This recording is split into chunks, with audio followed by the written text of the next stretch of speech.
Olá, bom dia. Meu nome é Helena Rod Neumann, sou docente da UFMS, Universidade Federal de Mato Grosso do Sul, e eu queria agradecer a oportunidade de oferecer essa palestra, compartilhar aqui a minha tela.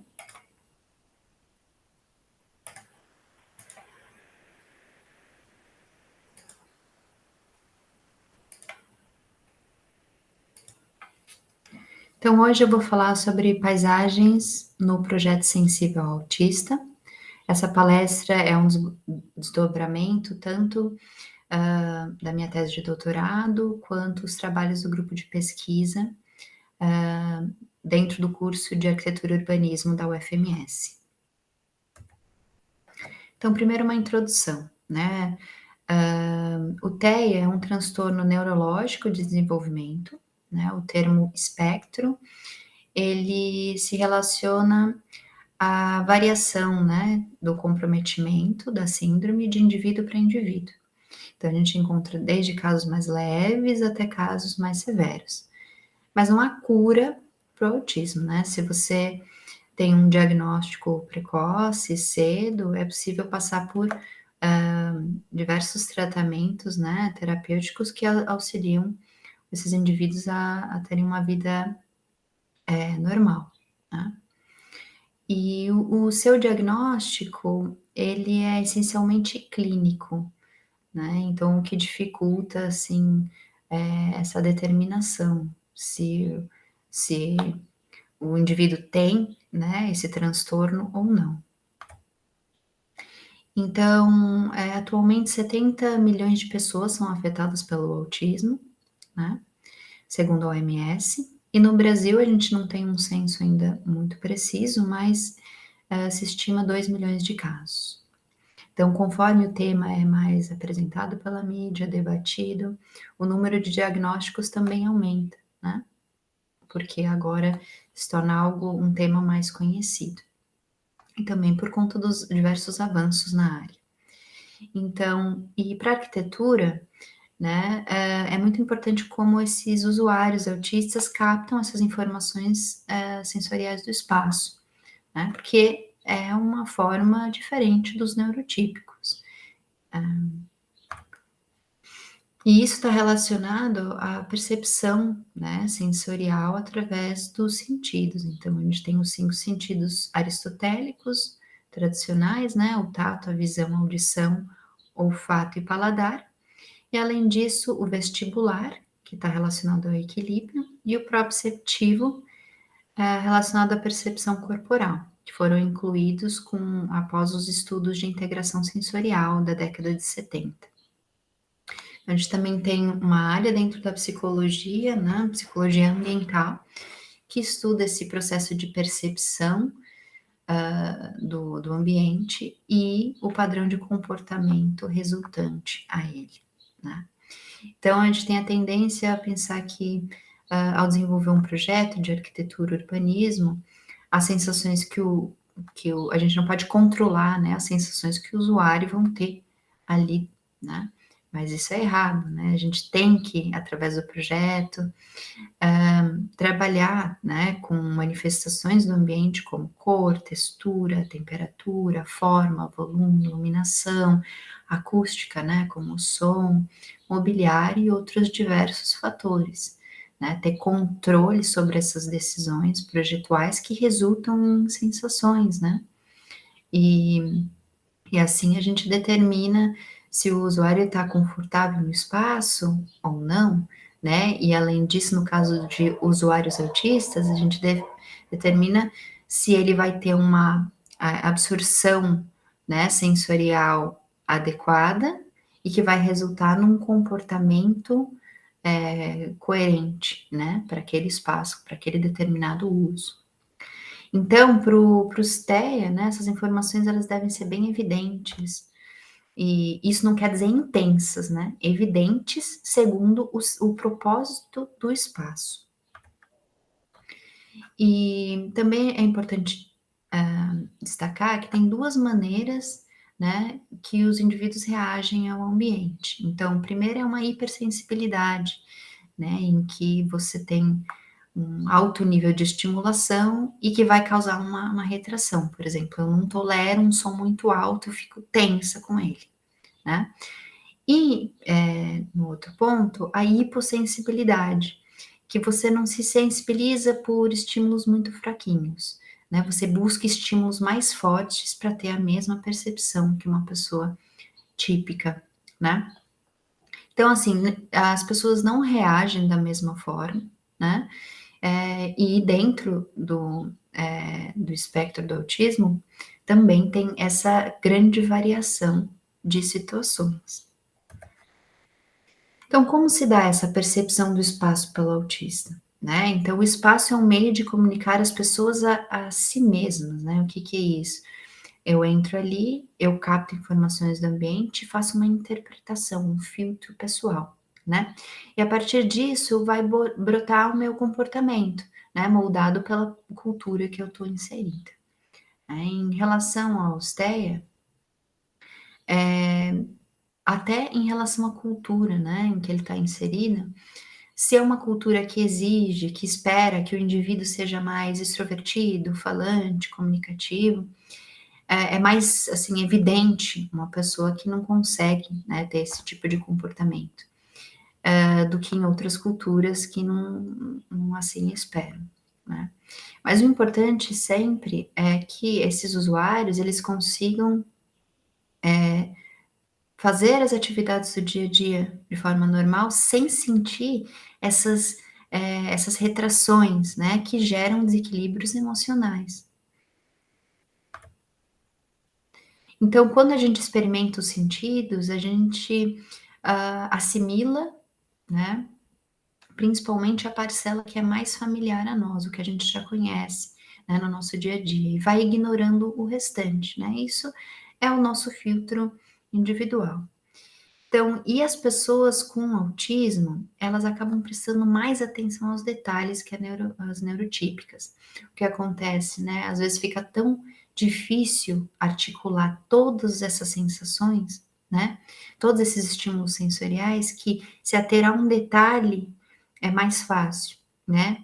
E por isso muitos têm essa grande facilidade de foco e desenvolvem grandes habilidades e, né, em algo bem específico, né. Só que, isso não quer dizer que não seja interessante que esse indivíduo se desenvolva de forma mais ampla, né, para que possa, assim, se sentir bem em qualquer ambiente, digamos assim, né. E por isso que a arquitetura possibilita que a gente trabalhe com essas atmosferas de percepção emocional do espaço que trabalham todos os sentidos, né. Então, e e assim, a gente pode desenvolver isso de forma integrada. E também é importante falar sobre a questão do tato, né. O Palasma,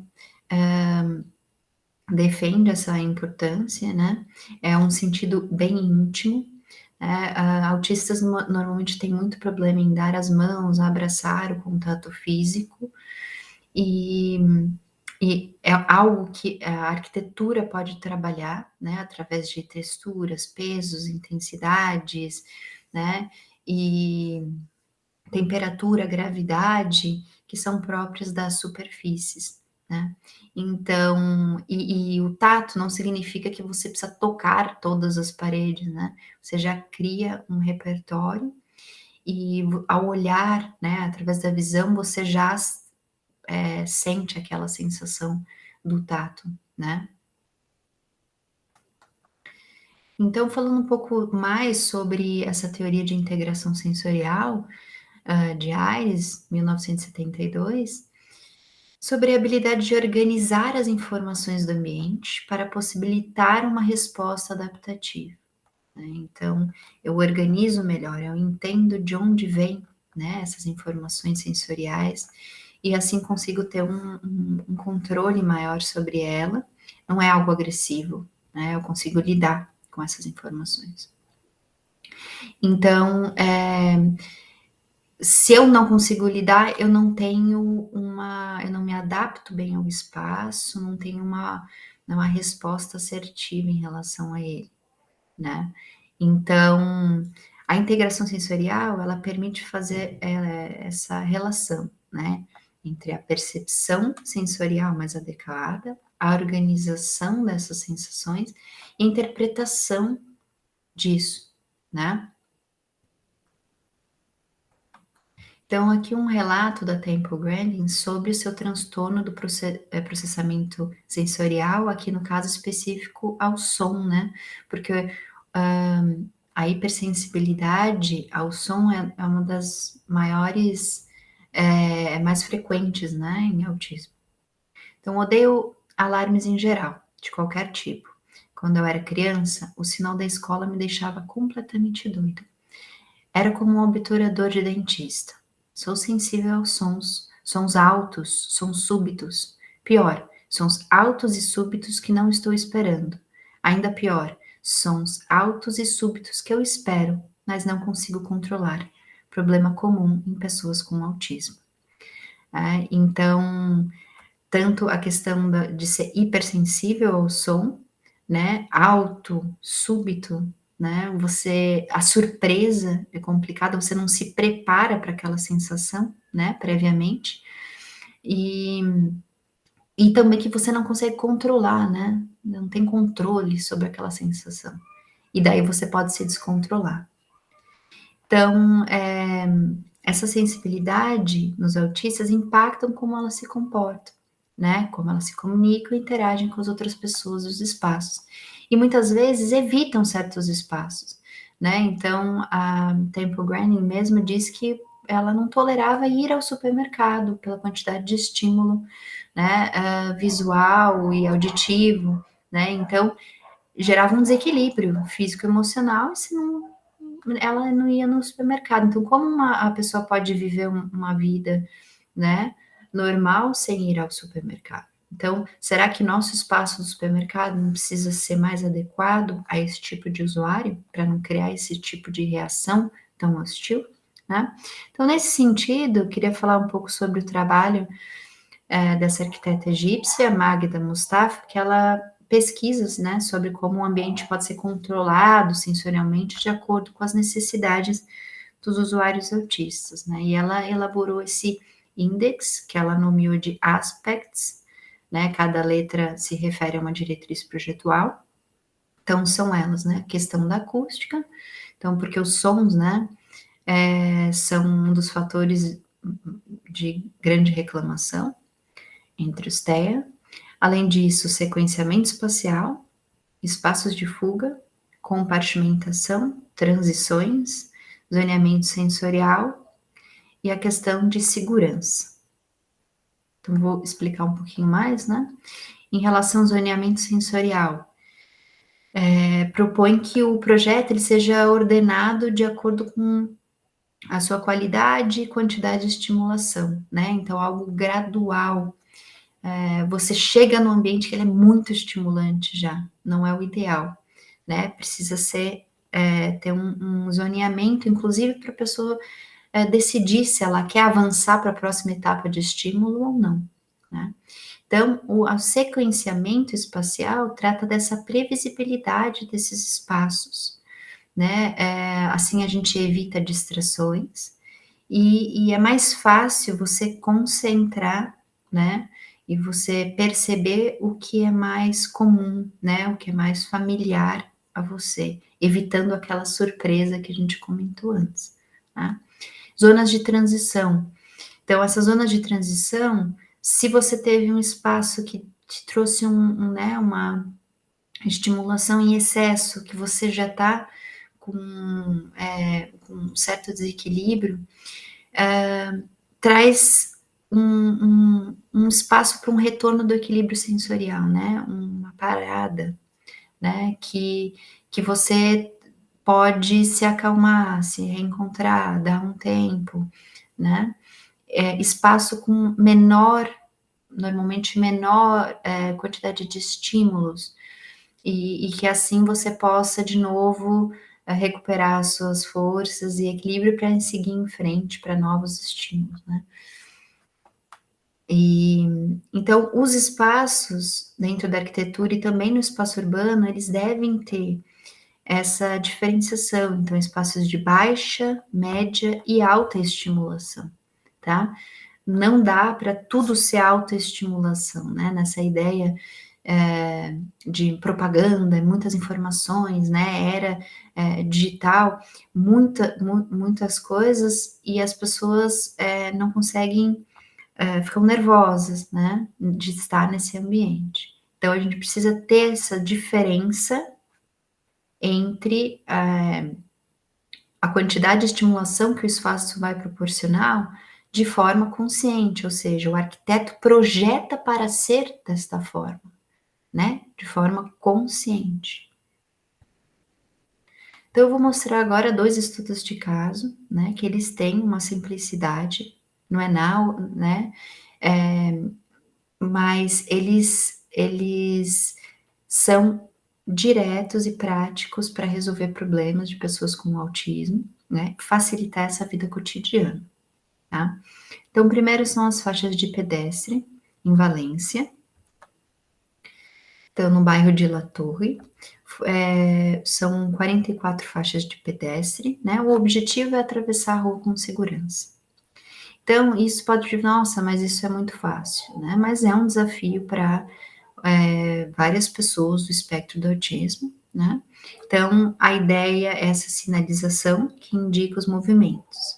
Pare, olhe, semáforo, atravesse, né. Então, tem, essa organização das ações, né, por etapas. Então, algo que parece muito desafiador, porque, né, muita coisa ao mesmo tempo, a gente separa esse estímulo para ser feito de forma pausada, e assim trazer muito mais segurança e tranquilidade, né. Então são sinalizações bem visíveis, e na cor azul, inclusive, que representa também o autismo, aqui a gente consegue ver.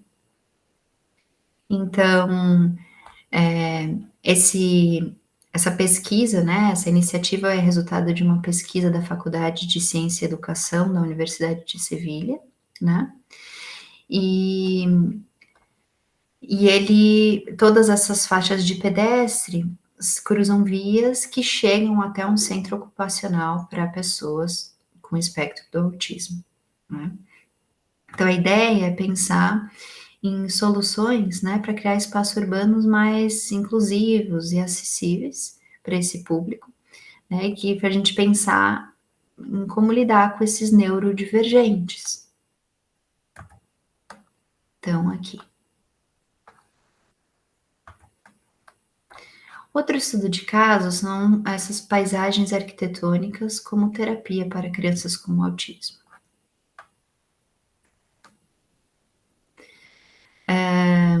E ela, como a gente comentou anteriormente, né, ela se relaciona também com a questão do poder dessa arquitetura tátil, né, do toque, no tratamento para autistas. Então, todos os bons arquitetos têm que ter em mente, né, esse controle de sensações, inclusive a questão tátil. Esse projeto chama Social Sensory Architectures, que está em andamento, liderado pelo Jean Aukist, que é um professor da Universidade de Michigan, em Ann Arbor, e ele cria essas estruturas terapêuticas para as crianças com TEA. Ele, inclusive, tem uma filhinha, né, que é não verbal. Então, a ideia é usar a arquitetura para criar esses ambientes, né, e envolver todos os sentidos. Então, conecta olhos, mão, mente, e criando ambientes interessantes, né. Para isso, ele usa máquinas CNC para tecidos e para criar essas estruturas têxteis. Então, esse protótipo, né, ele ganhou o nome de Sensory Playscape, né, landscape, mais o play, de brincar, que é como se fosse uma tenda, né, tracionado por hastes de polímero, de fibra de vidro, flexíveis, para criar esse ambiente imersivo, né. É um ambiente que ele responde ao toque, né, você toca, os sons são disparados, articula com imagens que são projetadas na superfície do tecido. Então isso demonstra, uma possibilidade de articulação, né, dos sentidos e controle deles, né. E além disso,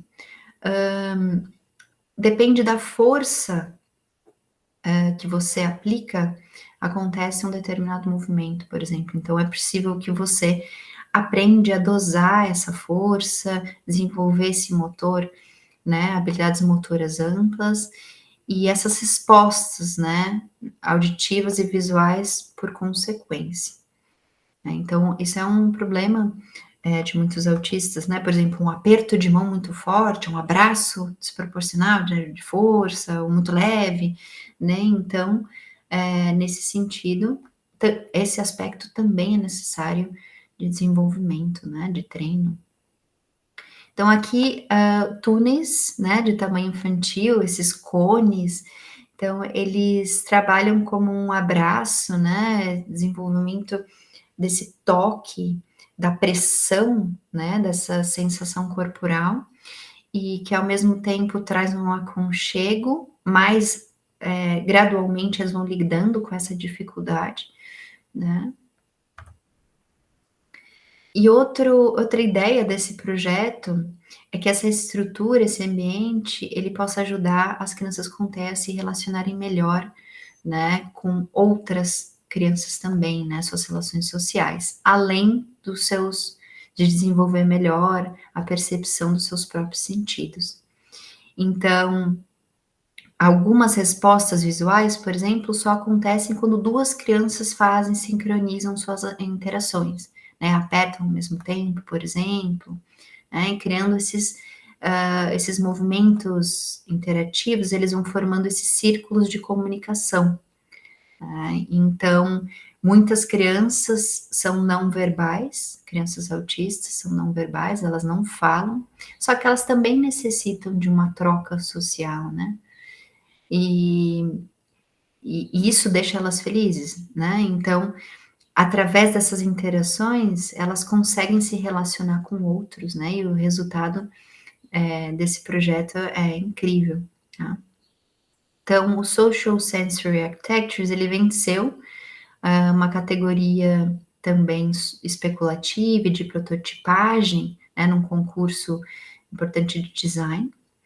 Articulou diversos profissionais, né, como cientista de computação de software, especialistas em música, terapia do autismo, psiquiatria e outros, né, estudos de sentidos, para justamente criar algo que fosse efetivo, né, desenvolvimento, mais integrado, né. Então funciona um pouco como uma interface têxtil, né, de um iPad. Então, por exemplo, tem um momento em que, esse ambiente, né, ele é invadido por um enxame de peixes, né, e se espalha, se você toca, esses peixes se espalham, e se uma força mais forte atrai o peixe, né. Outro programa permite que as crianças elas pintem com cores, dependendo da pressão, a cor fica mais clara ou mais escuro, né, daí um golpe mais delicado, né, gera uma marca amarela, um soco forte gera um vermelho, né, então, isso tudo é possível por uma super tecnologia, né, um sensor que ele detecta essas pressões no tecido esticado, e ele alimenta essas informações no software, né, e tem uma torre de controle que articula computador, alto-falante, projetor para as imagens, que fica poucos metros do pavilhão, né. Então a ideia é criar um ambiente arquitetônico, né, uma atmosfera que além de desenvolver atividades terapêuticas, faz isso com diversão, proporcionando contato social, né, como uma sala de jogos sensoriais. Então aqui algumas imagens, como isso é lúdico, né. Então, criando assim espaços para conexão mente e corpo. Atualmente, né, tem um debate muito grande sobre telas do computador, o celular, né, que é visto como um problema para o desenvolvimento de habilidades em crianças, né, os psicólogos alertando sobre o excesso dessas, né, do tempo de telas, que esse excesso de interfaces digitais vão bombardeando os ouvidos, os olhos das crianças, ficam muito estimuladas e elas não dormem à noite, destrói a atenção, né?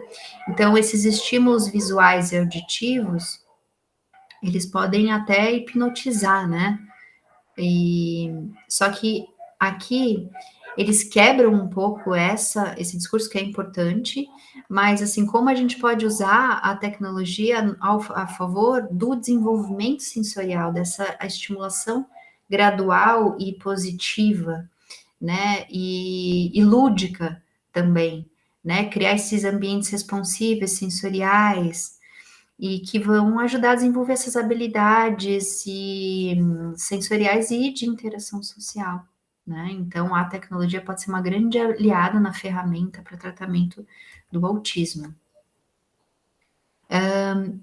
E agora, com base no artigo Arquitetura Sensível Autista, quais diretrizes de projeto adotar, eu vou comentar sobre diretrizes de projeto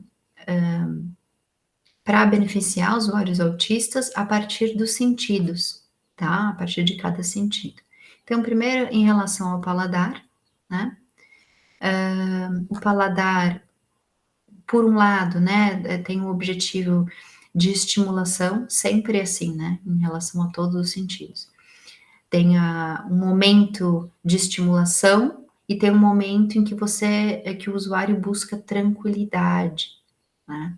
Então, em relação à estimulação, no paladar, essa experimentação de diversos sabores, texturas de alimentos, estimulação olfativa combinada por cheiros, estimulantes, desenvolvimento do tato e da coordenação motora ampla, por exemplo, ao trabalhar com a terra numa horta, em que você vai plantar algo que você vai comer, então você cria vínculo, né, com aquele gosto.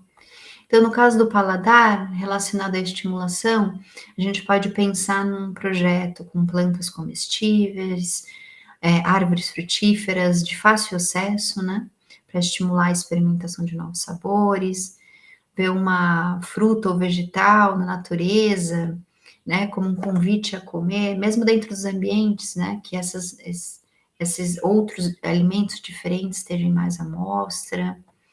E você poder brincar, às vezes, com a comida, né? Facilita essa sensação, porque você vai estimulando, vai testando a sua aceitação. E a tranquilidade, né, em relação ao paladar? É você já comer os alimentos que você está acostumado, né? Você fazer sua própria comida, você conhecer os ingredientes que estão ali, né? O que você tem costume em comer. Então, não é uma coisa ou outra,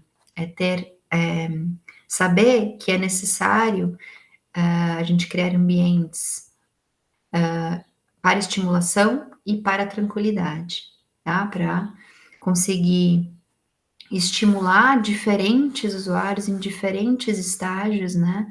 Ou dentro do espectro também, diferentes comprometimentos, e que também em certos dias buscam um tipo de sensação, em outros, outro, né?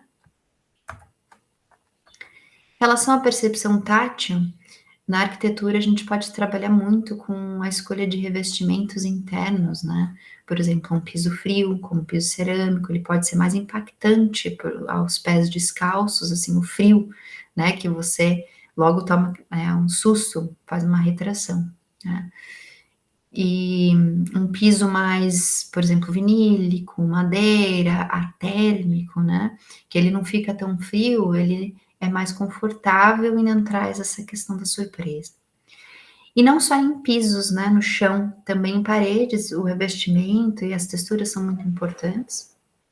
Por exemplo, materiais mais rústicos passam essa intenção mais descontraída, né, enquanto superfícies mais lisas e brilhantes vão tornando o ambiente mais formal, né. Então, eh, você precisa pensar no uso do local para fazer essa escolha de revestimentos.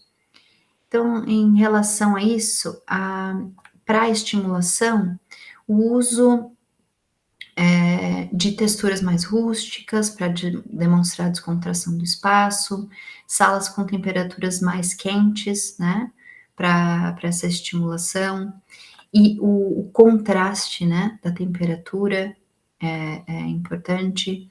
Pisos frios para serem sentidos com os pés descalços, ou um piso bem quente também pode ter esse efeito.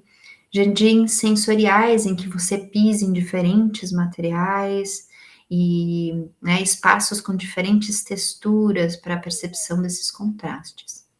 Por outro lado, em relação à tranquilidade do tato, normalmente materiais com texturas mais lisas e polidas, se isso não significar a quebra da segurança, né, de ficar muito liso que você vai escorregar. Pisos atérmicos que apresentam poucos contrastes de temperatura, né? E salas com temperaturas mais baixas para o relaxamento, mas assim, próximas da temperatura de conforto, né? Assim como 24 graus, né? O olfato. O olfato é um sentido primordial, né? Ele se relaciona às nossas memórias antigas, acessa diretamente nosso inconsciente. Você lembra, né, de aromas, assim, de ambientes do seu passado com muita frequência, né? Então, os cheiros familiares são os mais tranquilizadores, né? Pode ser uma terra molhada, uma grama foi recém-cortada, né? E os novos cheiros causam estranheza e são importantes também para a estimulação sensorial, né? Então, é necessário tirar partido das duas coisas, né? Os projetos eles podem ter aromas assim de temperos em hortas, frutos no jardim, a água, né, corrente. Além disso, a gente pode manipular o olfato através de aromas artificiais, né, como perfumes para ambientes, que criam essa identidade própria de um espaço e a pessoa vai recordar, né, daquele local a partir do cheiro dele, né? Então se torna um lugar é, mais facilmente reconhecível e que você já vai sentir como familiar, então você vai sentir mais em casa, né? Quando tiver aquele estímulo. Então, em relação ao olfato, a estimulação são novos cheiros, né, vegetações com novos cheiros, esses cheiros artificiais também, tá. E para tranquilidade, algo que gere né, um cheiro que é a identidade do lugar, que já é um cheiro conhecido, cheiros, que remetem ao nosso passado, né, em frutas, temperos, comidas, que são bem calmantes. Em relação à visão. A visão é considerado o sentido mais importante, né, do homem no processo de percepção do espaço, porém, como, eu vim comentando, ela não trabalha sozinha, né, sempre articulada, diversos, inclusive quando você tem um ambiente de grande estimulação, sensorial, às vezes sua visão fica turva, né, porque você não consegue lidar com tanta informação, então ela não age de forma independente. Os arquitetos precisam lembrar disso, né. Então, mas ela se relaciona, por exemplo, com as dimensões do ambiente, os materiais também de revestimento, cores, mobiliários, sua disposição, layout, né. Em relação às dimensões, por exemplo, os espaços com pé direito mais baixo são mais confortáveis, tranquilizadores, né, como um ninho mais protegido, enquanto os espaços com pé direito, né, uma altura mais alta, são mais imponentes, dão importância ao espaço, né? Então, isso também se relaciona ao volume. Então, espaços muito grandes são menos confortáveis do que espaços menores, né? Por isso que muitas vezes são utilizadas mini salas para tratamentos terapêuticos, para evitar distrações, né, e também ser algo mais acolhedor. Então, em relação à visão, né, para estimulação, espaços com pé direito mais alto, grande volume, cores mais vivas, vermelho, laranja, amarelo, revestimentos vitrais coloridos, mobiliário mais rígido, né, com material mais frio, por exemplo, né, você ao olhar, você já vai ter aquela sensação mesmo do tato, né. Espaços menores, mas com muita informação também, por exemplo, vários, quadros na parede, né, vários elementos ali. E para tranquilidade, espaços com pé direito mais baixo, mini salas, pouca informação, cores mais neutras e claras, um azul, um verde, ter a possibilidade de controlar a iluminação, né, por exemplo, uma dimerização. Esse controle é muito importante para o usuário autista. Mobiliário mais almofadado, macio, com mais apoio, apoio de braço, apoios de costas, né. Espaços amplos, mas daí com poucas informações visuais, né, porque trabalha esse grande volume do ambiente, mas não polui visualmente, então é mais tolerável, né. E belas paisagens, né, a gente usar belas paisagens como vegetação e água para trazer tranquilidade. Em relação à audição, é fundamental primeiro garantir um bom isolamento dos ruídos externos, né, que a poluição sonora da cidade não entre para o espaço interno, tá, porque isso vai se essa poluição entrar, vai ter uma mistura de sons e que vai ser muito hostil ao usuário autista, né. Então essas paredes devem ter um material bem isolante, tá. Daí a gente deve internamente separar os espaços que são para música, dança, né, para um som mais de qualidade, do que são espaços para controle de ruídos, tá. Então nas salas de música e dança, né, a gente precisa de um equilíbrio sonoro, né, uma homogeneização da difusão sonora para um estímulo mais integrado, né, daquela música que é super poderosa no tratamento, né, de usuários autistas. E a escolha de material que vai dos materiais internos, revestimentos, que vai proporcionar essa difusão mais adequada do som, tá. Em outros ambientes, a gente quer controlar ruídos, evitar que ele seja muito, muito barulhento, como é o caso da sala de aula, né. Se o espaço é muito reverberante, vai criar uma sensação hostil ao usuário, principalmente nos pontos, assim, nos cantos, né, nos espaços, que ainda criam alguma distorção sonora, tá. Então, é interessante quebrar um canto da sala, por exemplo, com um chanfro ou escolhendo materiais fonoabsorvedores para aquele ponto, né. Então, além disso, é necessário controlar vibrações, né, que são aquelas ondas sonoras que não são audíveis, né, a gente não escuta, mas elas incomodam muito esse público, o chão tremendo, parede tremendo, muitas vezes, estes eles encostam os ombros nas paredes e essa vibração, pode gerar um desequilíbrio emocional, né. Então, audição para estimulação, né, é evidente o poder da música, dos sons de qualidade, né, sons naturais, e que eles podem ser usados tanto para estimulação quanto para gerar a tranquilidade, né.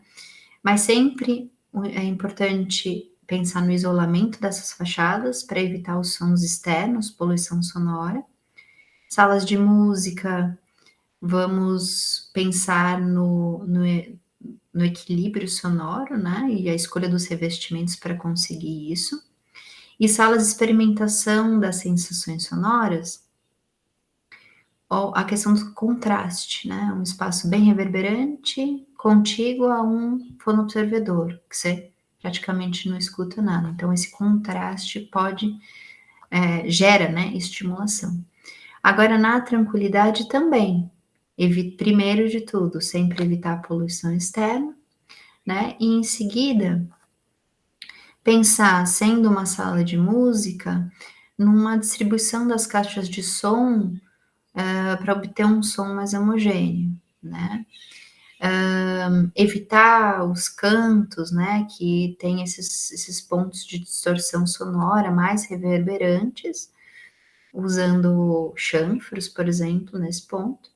E nos ambientes para controle de ruído, usar materiais fofos, fibrosos, né, nos forros, parte superior de paredes, por exemplo, né. E lembrar do controle de vibrações, com o uso de materiais, assim, resilientes, que vão evitar a transferência dessa sensação, que dá uma sensação muito negativa.